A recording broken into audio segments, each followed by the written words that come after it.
Waalaikumsalam warahmatullahi wabarakatuh.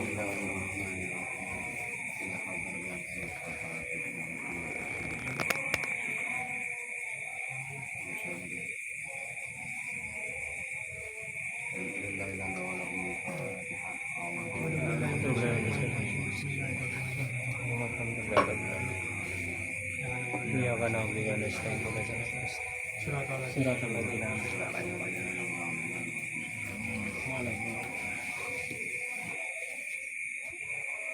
Bismillah, alhamdulillah, wassalatu wassalamu ala rasulillah la hawla wa la quwwata illa billah. A'udzu billahi minasyaitonir rajim. Bismillahirrahmanirrahim.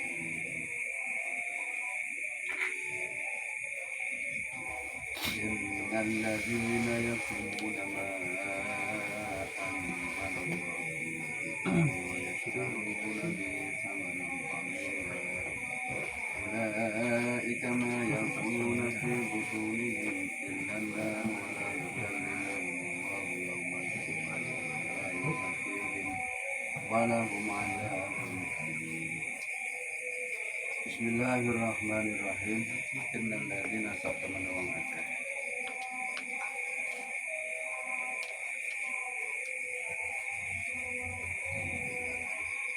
yaktumuna kang padha nyimpen ngumpetaken sapa lagi nama ing anjala kang wis nurunaken sapa Allah Gusti Allah lan kita saking kitab waya staruna padha tuku sapa lagi di kelawan ma salmanan ing rego kalian kan ulaika mengkota mengkono ladina iku mata para yakuluna iku maya kuluna rapodo mangan sapa ulaik di butuni him ing dalam wetenge ulaik ilanar angin mangan geni wala yukalimu lan ora padha ngendika ora padha iman hum ing alladzina orang ngendikani hum ing alladzina sapa Gusti Allah yaumal kiamat ing kiamat wala yuzakir lan orang bersiakan sapa Allah hum ing alladzina wala hum lan katu alladzina iku adabun siksa alimun kang ayat ini menerangkan tentang orang-orang yang memetik bahasanya menyimpan, menyembunyikan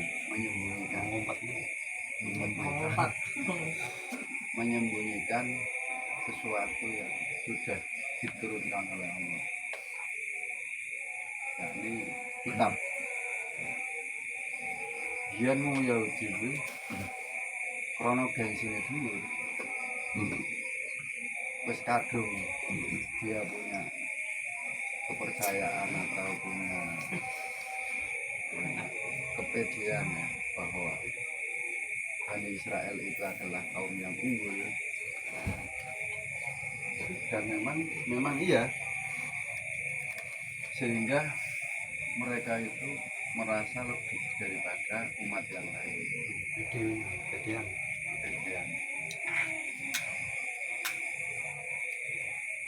Sehingga mereka banyak menyimpan atau banyak menyembunyikan kebenaran.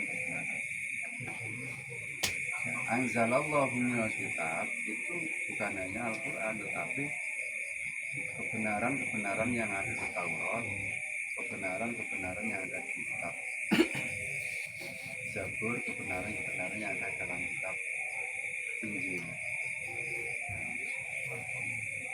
Bahkan ayat yang menunjukkan atau kabar yang menunjukkan bahwa kelak ada nabi yang bernama Ahmad itu pun sebagian ada yang menyembunyikan, karena dia merasa takut kalau ketika muncul dari golongan orang lain, bukan dari golongan Bani maka kedudukan dia di tengah masyarakat itu tersingkir.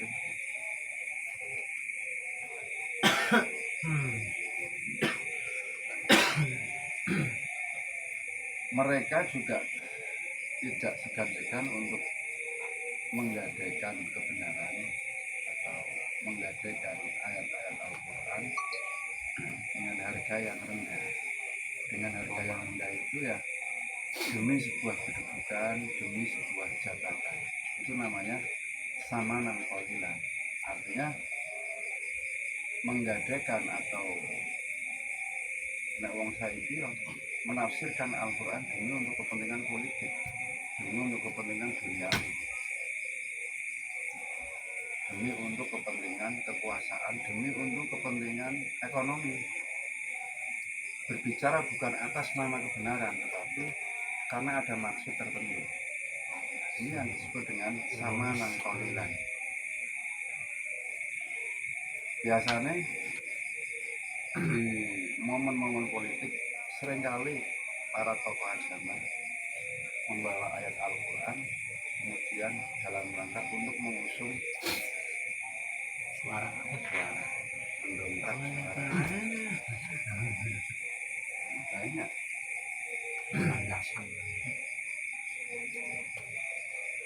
Nah, mungkin kalau di negara kita itu kan bisa dikatakan negara sekuler ya, bisa dikatakan negara yang memisahkan antara agama dan negara, agama dan negara. Bagi negara yang Islam,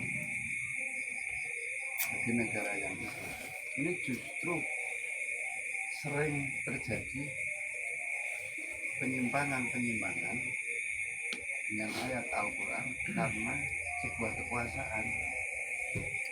Kalau kita undang-undang aturannya kan bisa dikatakan bukan undang-undang agama, meskipun spiritnya adalah agama. Kalau kita itu bukan negara agama, tetapi negara sekuler, tetapi spiritnya agama. Karena aturan yang dikeluarkan itu tidak berbenturan dengan nilai-nilai agama, tetapi perumusan undang-undang itu bukan dirumuskan dari sumber nilai agama atau sumber Al-Quran. Ini perlu dipahami ya, dan jangan sampai kemudian kita salah paham, wah negara Indonesia itu berarti negara kafir. Jangan.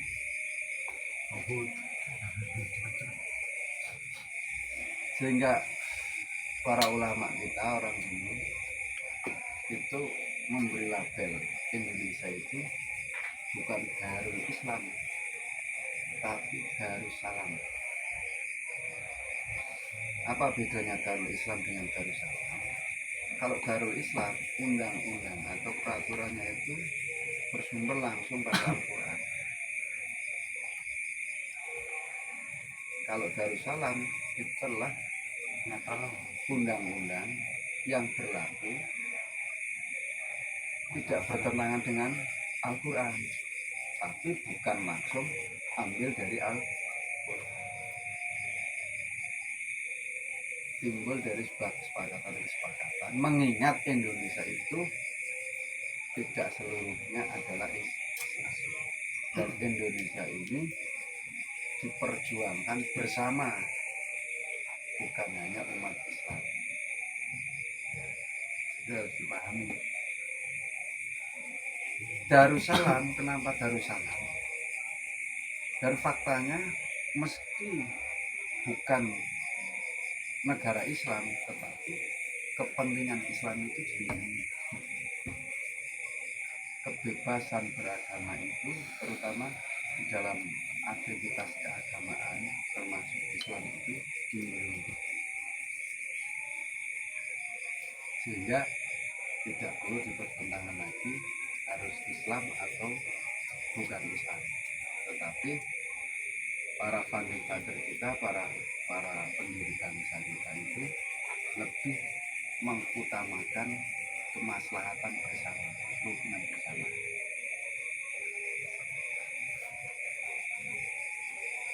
Jangan sampai kemudian kita punya sebuah apa ya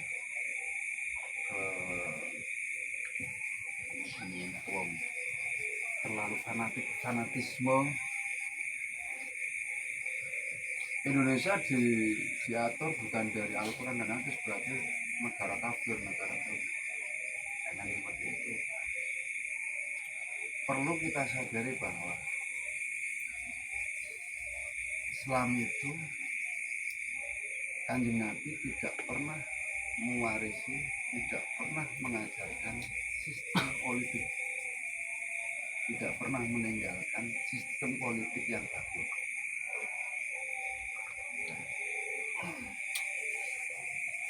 Misal dalam suksesi kepemimpinan,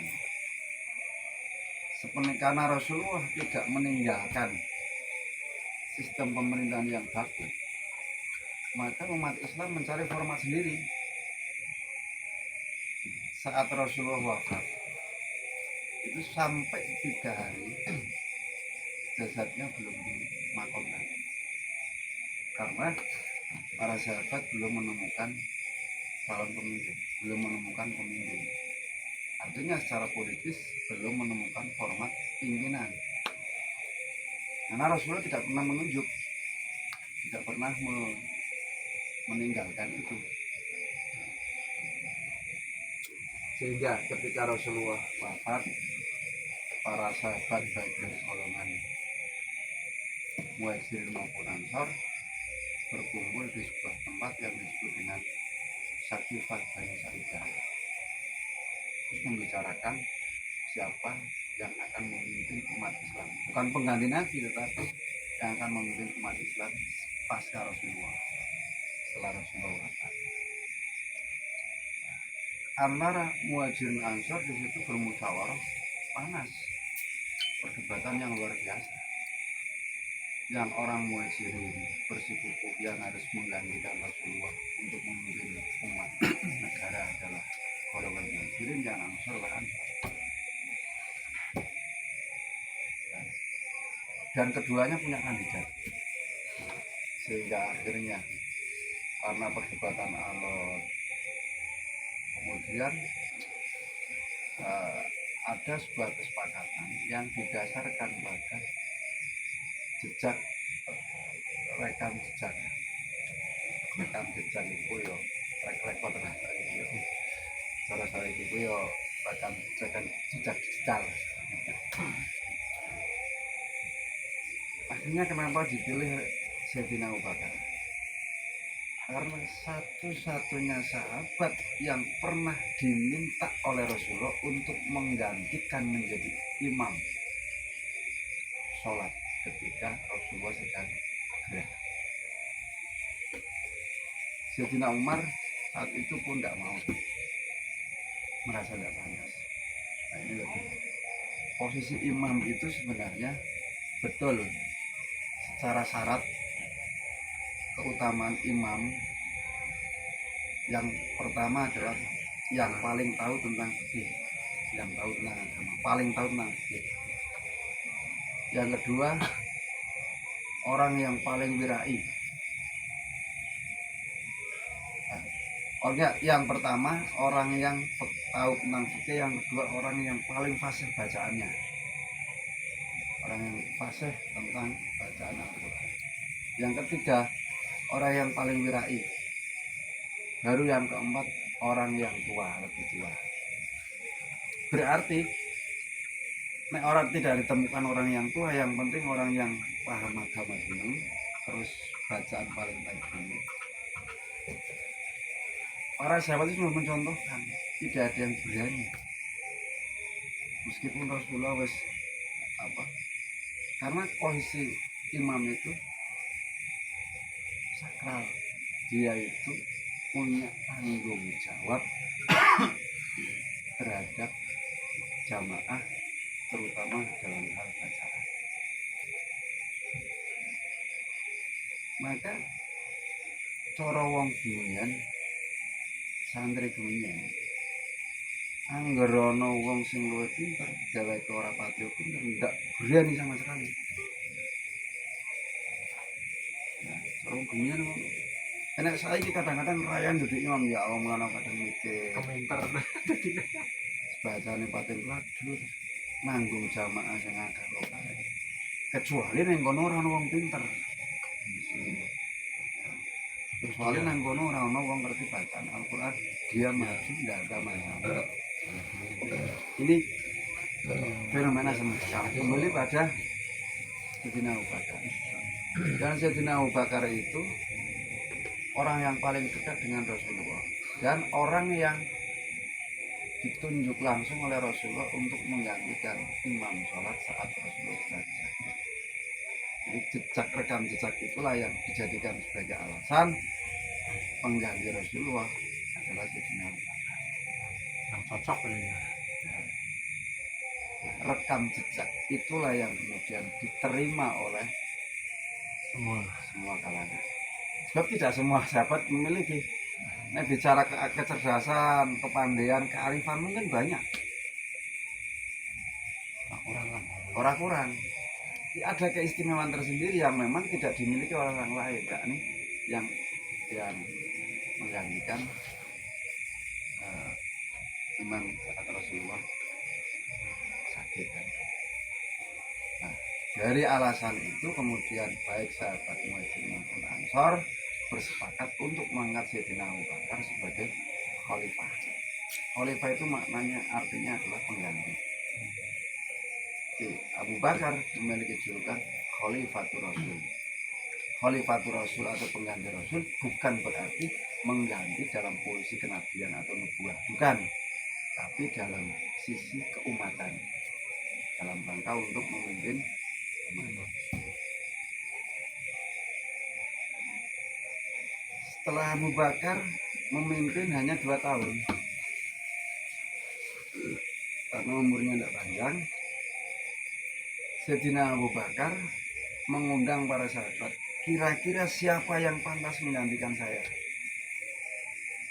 Akhirnya ya meskipun Sayyidina Abu Bakar bisa menentukan, tetapi untuk memperkuat para sahabat besar itu kemudian dipanggil. Nek aku ke nurun ke utawa engko sing gandeng aku Sayyidina Umar pripun cantumnya. Para sahabat besar juga sepakat. Nggih. Ya, setelah Abu Bakar meninggal digantikan oleh Sayyidina Umar. Lah, Sayyidina Umar wafat karena ditikam oleh Abu Lu'lu'ah, seorang budak Majusi. Saat ditikam, Sayyidina Umar jatuh sakit. Saat itu kemudian Sayyidina Umar memanggil 6 orang sahabat besar, termasuk diantaranya Wakos, terus termasuk Utsman, Sayyidina Ali, terus ada 6 orang. Ya. Pokoknya setelah saya meninggal, silakan pilih salah satu dari ke-6 orang ini. Nah, Sayyidina Umar tahu, nek 6 terus ada 2 pilihan, nanti bisa draw, telu kan bisa draw terus. Akhirnya Abdullah bin Umar diberikan, aku nitip untuk melengkapi biar jadi 7 orang anak saya, tetapi jangan dipilih.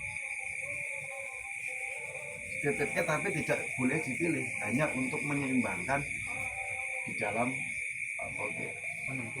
penentuan. Akhirnya tadinya terus akhirnya yang dipilih adalah Sayyidina Utsman. Artinya apa?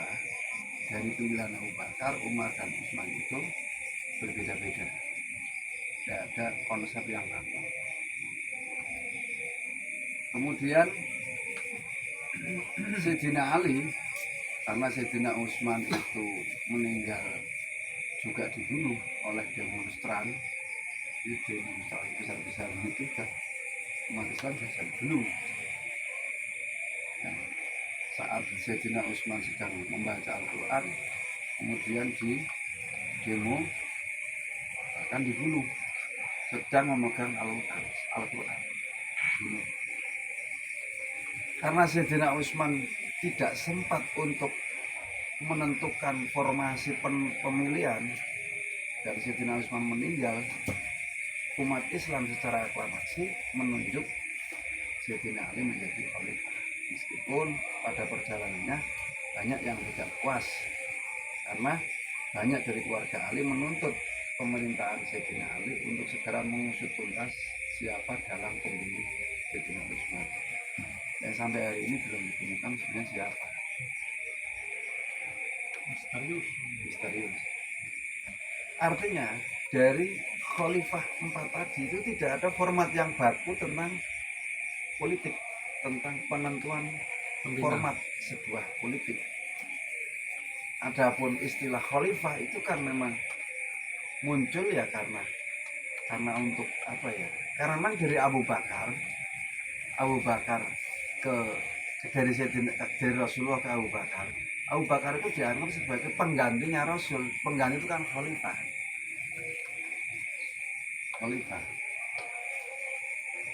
Di situ ada kalimat Ar-Rasyidin. Ar-Rasyidin itu orang yang mendapat petunjuk, orang yang dibimbing petunjuk dan sebagainya. Dan memang keempat orang itu adalah terjamin masuk surga. Nah, setelah Sayyidina Ali terjadi geger sara dari keluarga Sayyidina Utsman tidak terima, terutama orang yang berpengaruh yakni Muawiyah bin Abi Sufyan. Beliau mendeklarasikan diri Damaskus juga sebagai khalifah. Sehingga waktu itu ada dua tandingan, yang satu legal, yang satu ilegal.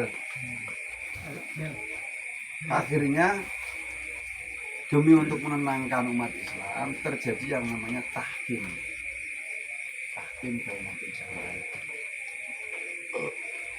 Keduanya untuk sepakat meletakkan jabatan. Dari kedua belah pihak sepakat untuk meletakkan jabatan.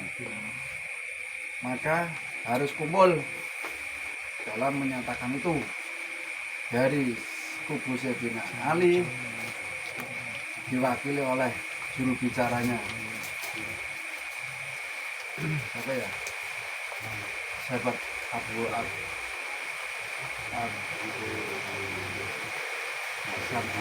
apa ya, Abu Asari kan Aswaja pembunuhan Asari. Kemudian yang dari pihak Muawiyah diwakili oleh Amr bin As. Ketika perwakilan dari Sayyidina Ali menyatakan bahwa Sayyidina Ali mundur dari jabatan, gantian dari sisi kubu Muawiyah. Nah, disinilah letak keganjilan. Mulai tidak komit terhadap komitmen awal. Amr bin As mundur karena Sayyidina Ali sudah mundur atau meletakkan jabatannya sebagai khalifah. Tidak mungkin umat Islam ini dibiarkan kosong. Maka kami membaiat Muawiyah bin Abi Sufyan. Akhirnya Muawiyah bin Abi Sufyan menjadi khalifah. Meski terjadi gonjang-ganjing.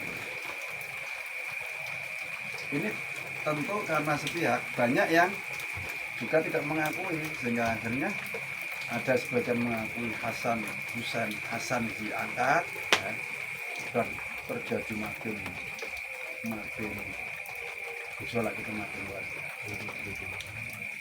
Sehingga akhirnya dari Muawiyah itu muncul dinasti baru atau pola kepemimpinan baru, yakni Bani Muawiyah.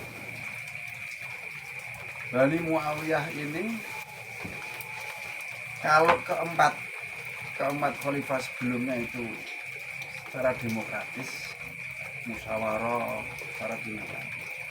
Justru mulai pemerintahan Muawiyah ada perubahan dari sistem demokrasi atau model musyawarah menjadi monarki atau kerajaan.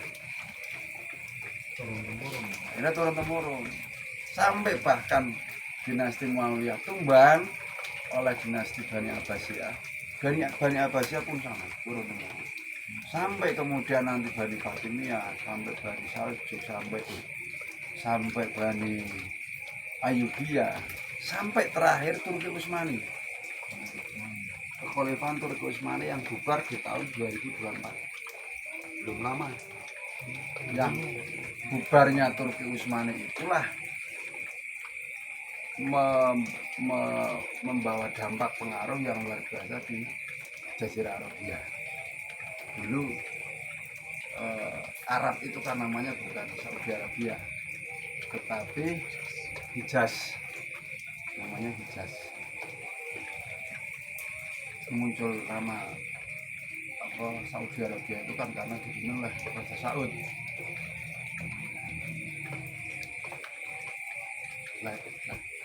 Jadi itu berapa sistem pemerintahan itu Kanjeng Nabi tidak meninggalkan pola yang bahkan dalam hal konstitusi atau dalam undang-undang dasarnya Rasulullah itu kan justru mengambil kesepakatan. Ketika Rasulullah hijrah ke Madinah, Rasulullah paham betul bahwa Madinah itu terdapat banyak golongan. Itu ada orang Yahudi yang hidup dari ribuan tahun. Di situ ada golongan Nasrani yang hidup juga dari ribuan tahun. Di situ terdapat banyak para penganut agama lokal atau agama asli pribumi. Maka ketika Islam masuk ke Madinah agar tetap rukun, maka kemudian Kanjeng Nabi membuat sebuah kesepakatan aturan yang disebut dengan Piagam Madinah. Piagam Madinah itu dalam rangka aturan yang untuk mengatur kehidupan bersama yang berlaku untuk semuanya, meskipun pada akhirnya golongan yang paling melanggar adalah dari golongan Yahudi. Siapapun yang melanggar aturan itu silakan keluar dari Madinah. Betul, Yahudi keluar dari Madinah, dan akhirnya mereka banyak melakukan provokasi terhadap Islam, sehingga banyak dari tokoh-tokoh itu yang menyelinap di tengah-tengah umat Islam ngumpet ke kebenaran, karena gengsi tadi. Meskipun ayat ini itu ditujukan kepada umat orang Yahudi dulu pada saat zaman Rasulullah, tetapi itu berlaku bukan hanya umat Yahudi tetapi termasuk umat zaman sekarang yang senang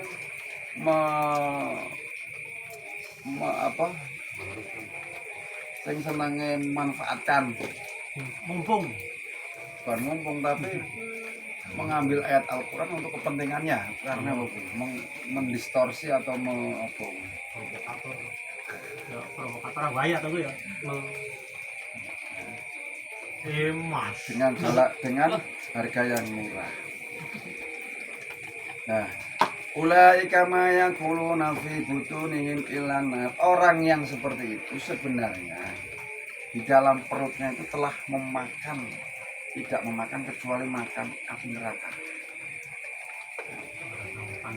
Mau sing didol sing gadhe karo wong ayat ki adalah pakai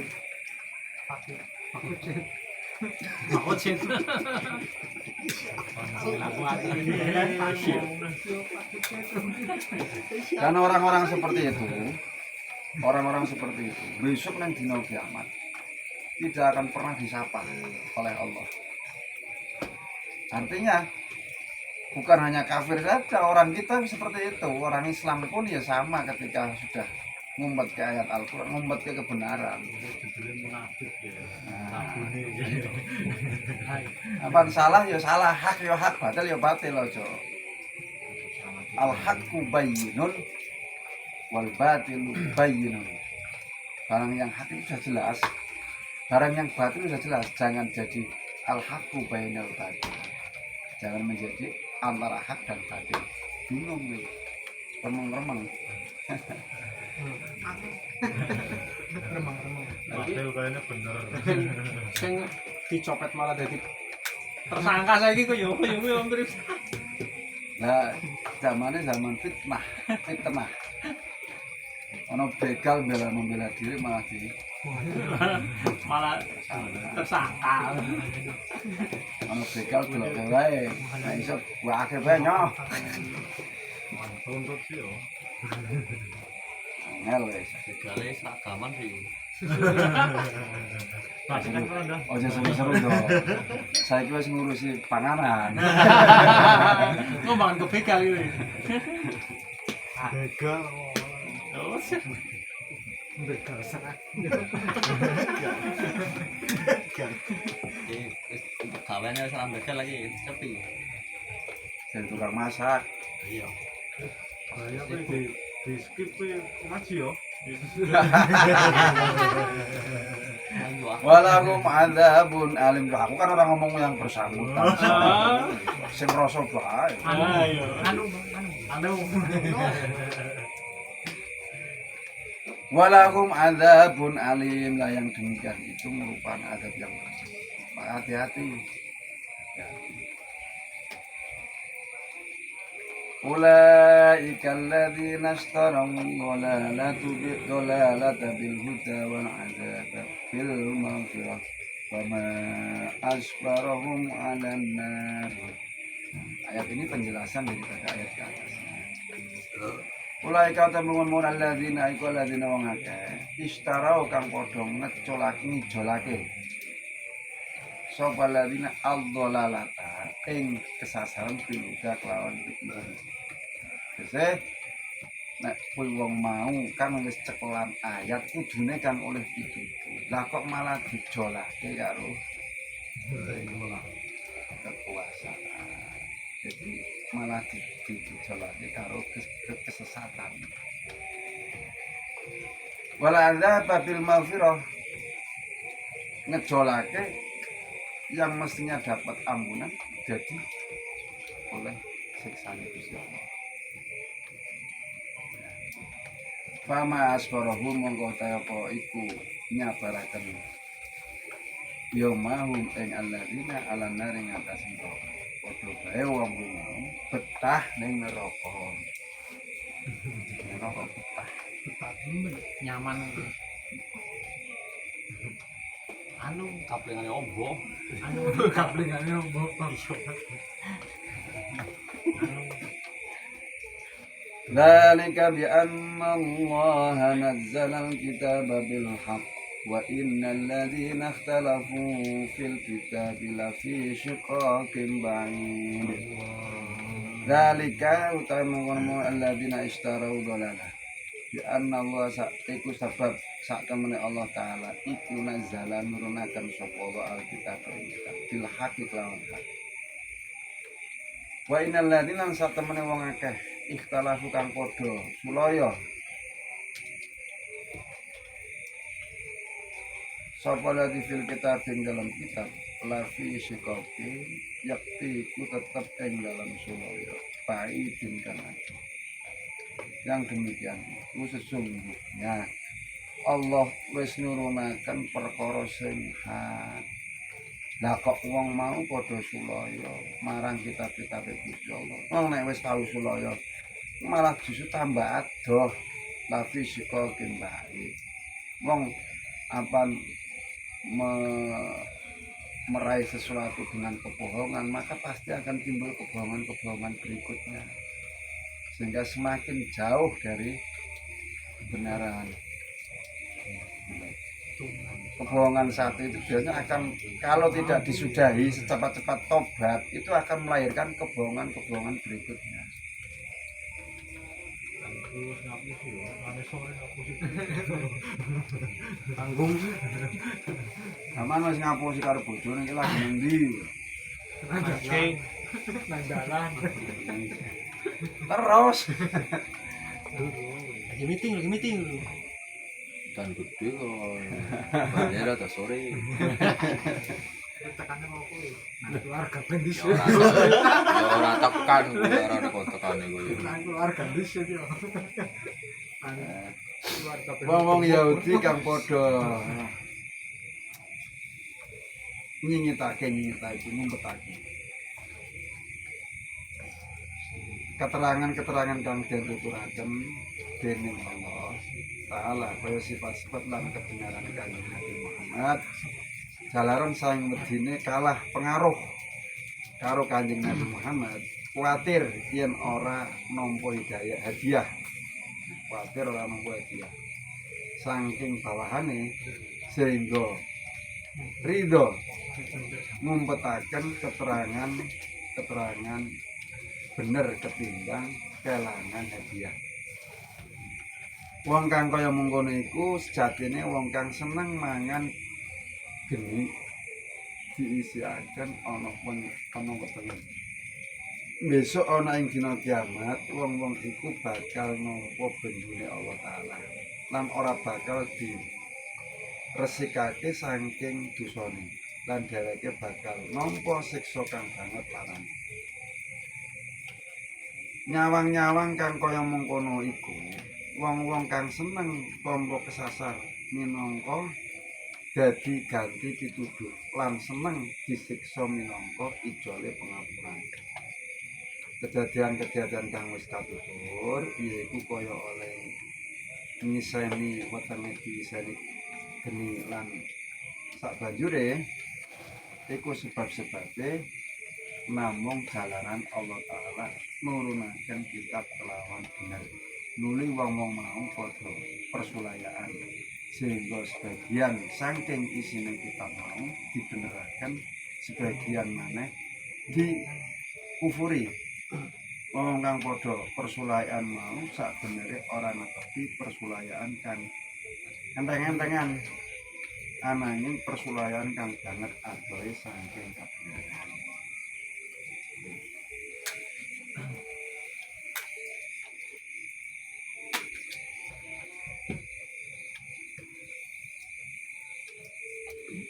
Jadi itu gambaran secara umum. Nah, takdir iblis ini kan menerangkan secara umum ya. Nah, ingin detail ya, mulai dari ngaji Jalalain, dari Jalalain ngaji Marok lagi atau tafsir Munir. Setelah itu lebih detail lagi tafsir Ibnu Katsir.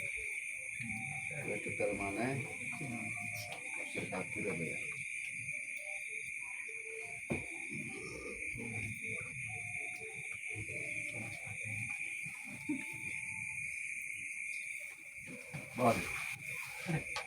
Laisal birra an tuwallu wujuhakum qibalal masyriqi wal maghribi walakinnal birra man amana billahi wal yawmil akhir wal malaikati wal kitabi wan nabiyyin wa atal mala ala hubbi dzawil qurba wal yatama wal masakin wa ibnas sabil wa sa'ilina wa fir riqab wa qama as-salata wa ata az-zakah wal mufuna bi ahdihim idza hadu was-sabirina fil ba'sa'i wad dharra'i wa hinal ba's ulaika alladziina shadaqu wa ulaika humul muttaqun. Laisal birra ora ana iku kawilan amal bagus apa antuan yang padha ngadepaken sira kabeh wujuhakum ing pira-pira wadira kabeh ibal masyriqi ana ing dalam arah wetan wal maghribi lan arah timur. Walakin al-birra tetapi ini kebaikan iku man wong amanah kang iman soman billahi lan wal yaumil akhir lan kang dina akhir wal malaikat lan malaikat wal kitab lan kitab wal nabi lan rasul. Tidak dikatakan sebuah kebaikan ana ning condong ning kulon atau nang wetan. Kebaikan itu bukan bertempat di timur atau di barat. Kebaikan itu walakinnal birra, kebaikan itu terdapat pada man amana billah, orang yang beriman kepada Allah, wal yaumil akhir, orang yang iman kepada hari akhir, wal malaikati iman yang pada malaikat wal kitabil kitab wal nabi. Itu kebaikan hakiki, kebaikan yang betul-betul baik. Itu ya kebaikan yang didasari pada man amanah billah. Uang memberi sesuatu. Yang namanya pemberian itu secara umum akal sehat itu baik. Baik itu orang kafir, orang muslim, itu menganggap yang namanya memberi sesuatu itu baik. Sedekah atau memberi itu dermawan itu baik.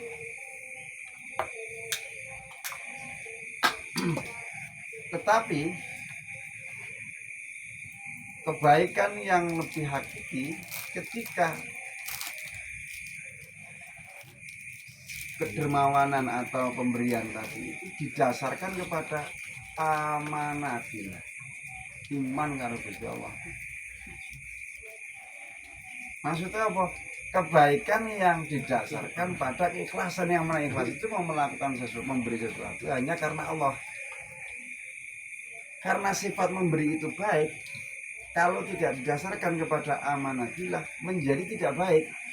Contoh, memberi sesuatu karena sesuatu. Dari rokok, aku pilih ya. Rapi. Ayo. Berarti orang Gusti Allah. Ya, artinya tidak bernilai bah. Wih, kok bisa terang-terangan. Memberi dengan tujuan yo. Duwe arah kok kasih tahu Pak Pur. Itu tidak bernilai. Ya apik. Cuman apiknya mau ya sebatas sampai itu saja. Tidak punya nilai lebih. Tidak punya nilai nepak. Sing bujang misal kok nopok ke gula teh harus salam mertua. Tujuan. Wih, ya apik tapi sebatas hanya sampai situ saja. Tujuannya mana boleh. Jadi ketika suatu saat mertuane mau dituake gula teh kok ora tidak menunjukkan terima kasih, dia pasti kecewa. Duh, ora oleh ki ya. Barang menduk bae. Pengalaman dia. Semono uga ya mau. Tapi kalau orang memberi sesuatu karena Gusti Allah, terserah mau apa ngalem ya. Monggo orang ngalem ya, yang penting aku menaiki krono. Selesai. Itu kebaikan yang hakiki. Yakni apa kebaikan yang didasari pada man amanah. Wal yaumil akhir. Di samping krono Gusti Allah, aku nyalangi digawe akhirat. Sing sedekah terserah ngono apa ngalem apa ngenyak apa terserah nyong komen lillahi ta'ala besok menaku oleh ganjaran. Wal malaikati paham bahwa apa yang dia lakukan karena Gusti Allah, malaikat itu mengawasi. Malaikat itu mencatat. Wan nabiin apa yang dilakukan itu wong kanjeng Nabi perintah beliau. Nah, nek orang didasari kayak iki selesai, hanya pada tujuan tadi saja. Ibarat di akhirat sudah tidak punya nilai apapun, hilang.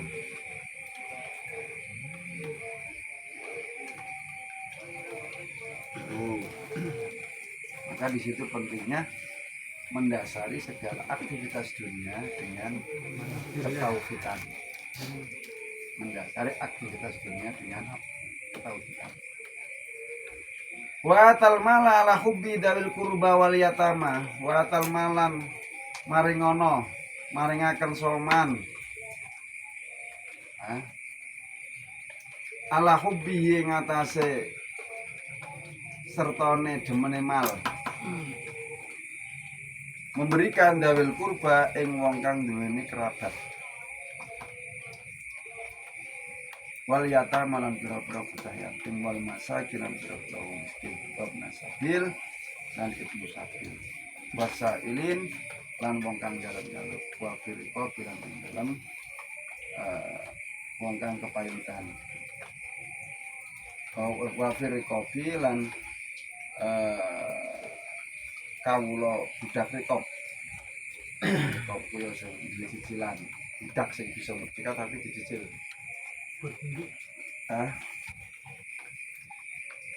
Watal mal ketika dia memberikan harta benda, maka ini pedoman Al-Quran.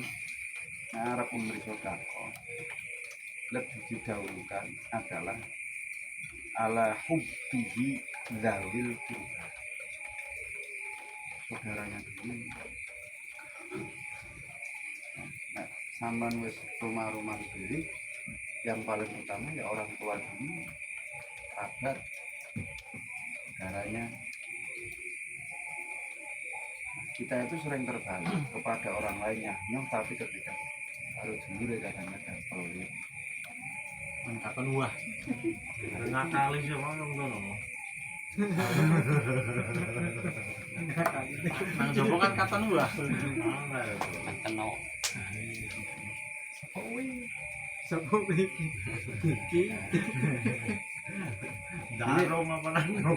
jadi ketika ada pertanyaan, Pak sedekah itu lebih utama mana? Nah, menurut urut-urutannya, pertama kerabat, pertama kerabat. Wal yatama, setelah itu wong yatim, anak yatim. Anak yatim. Yang namanya anak yatim itu ya tidak harus miskin. Judulnya yatim.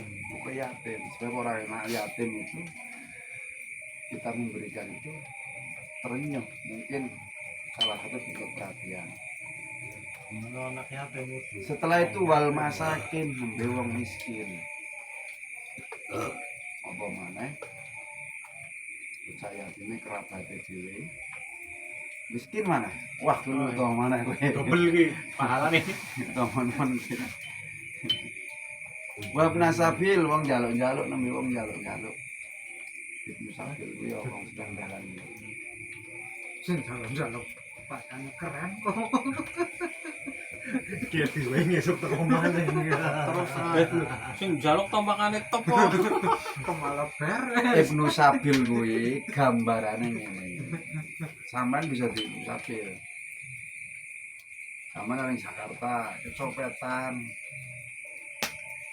Bingung orang di sampeyan bisa njaluk areng panitia zakat misalnya. Tinggal Ibnu Sabil masuk. Wong sing dalam perjalanan tapi ke dalam santai-santai Nek antara nongkos lah gampangnya lah.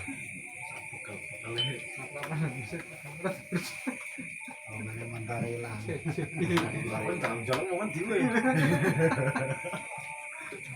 Bukan dan wong siji memang kan enggak wong mesin. Bahasa ilina wong kang njaluk-njaluk wong ngemis. Wong ngemis ki beda karo Ibnu Sabil. Nek Ibnu Sabil itu bukan pengemis. Terpaksa ya. Karena memang dia dalam perjalanan kehabisan ongkos. Terpaksa jalan. Iya.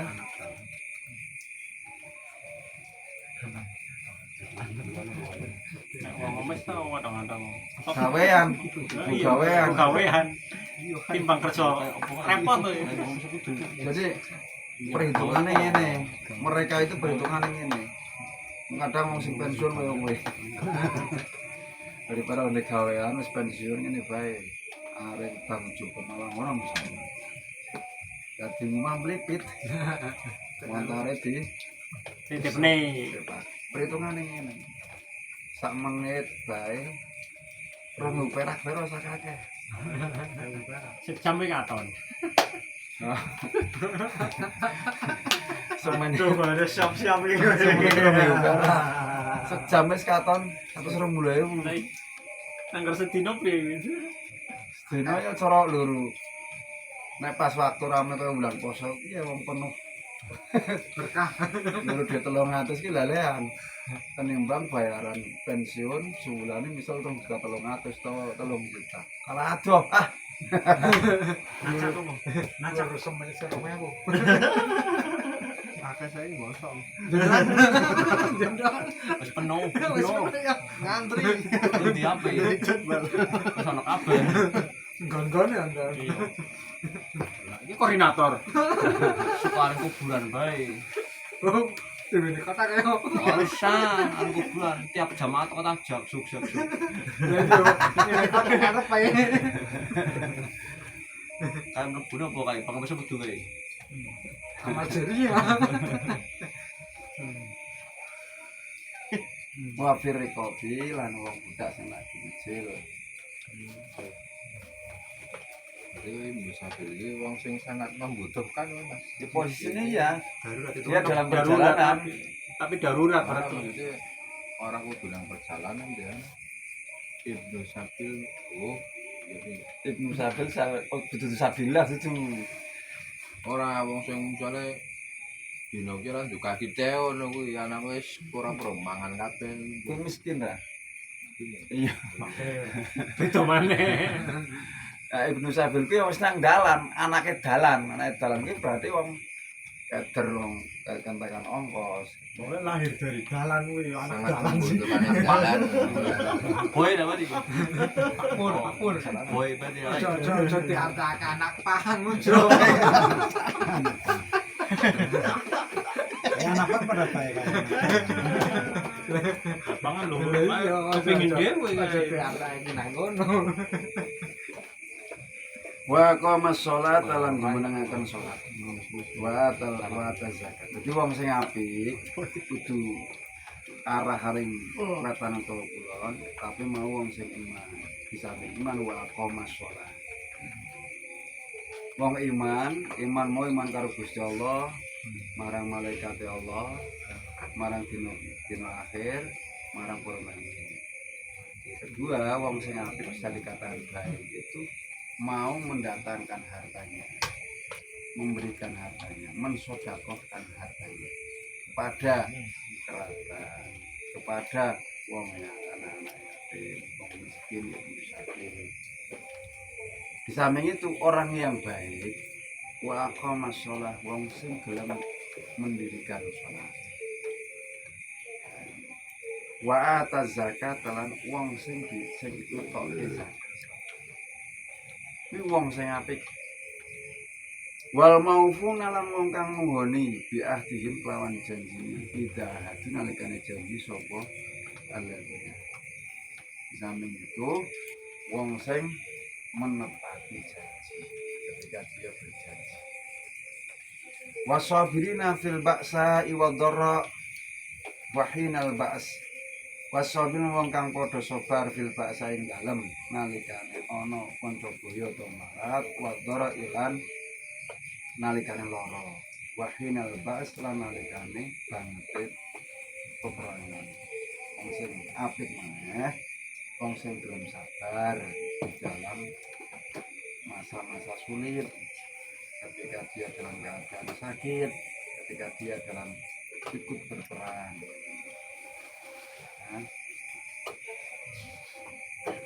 Ulaika alladzina utama alladzina wa ngake sodaku padha menderaken ke teman-teman sapa alladzina wa ulaika humul muttaqun. Ulaika utawa wong mau kabeh hum wa ulaik iku al muttaqun wong sing takwa.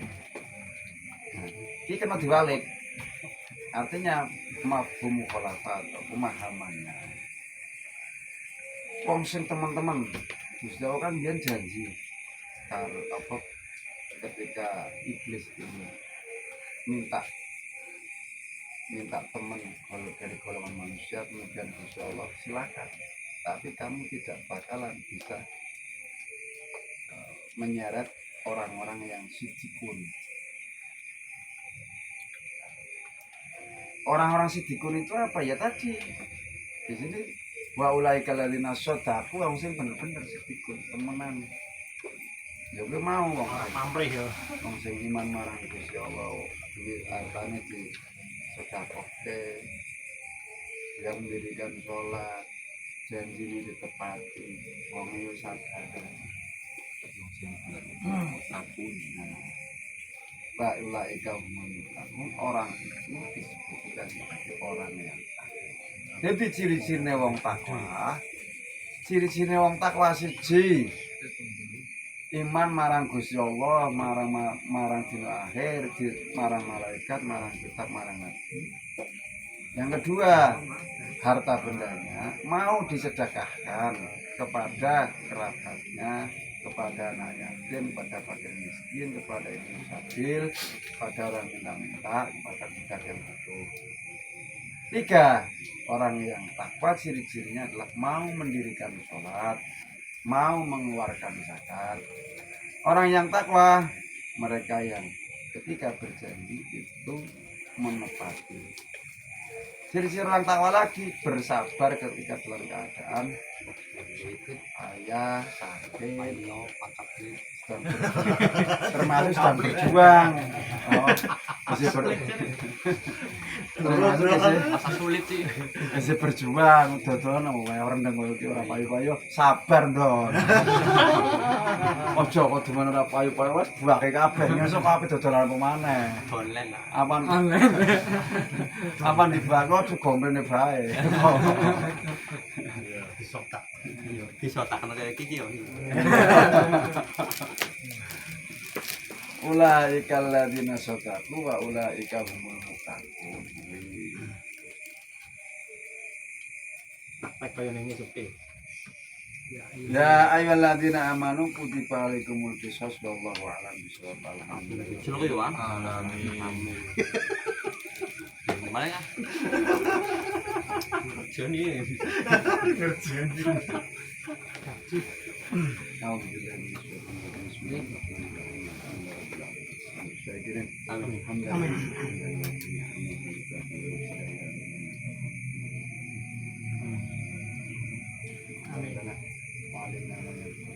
Amin ya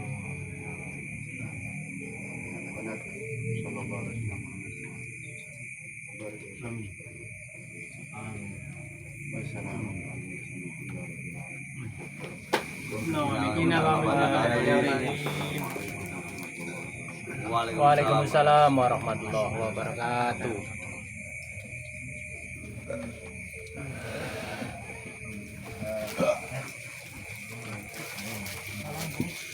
Oke, itu sehingga anak golongan saya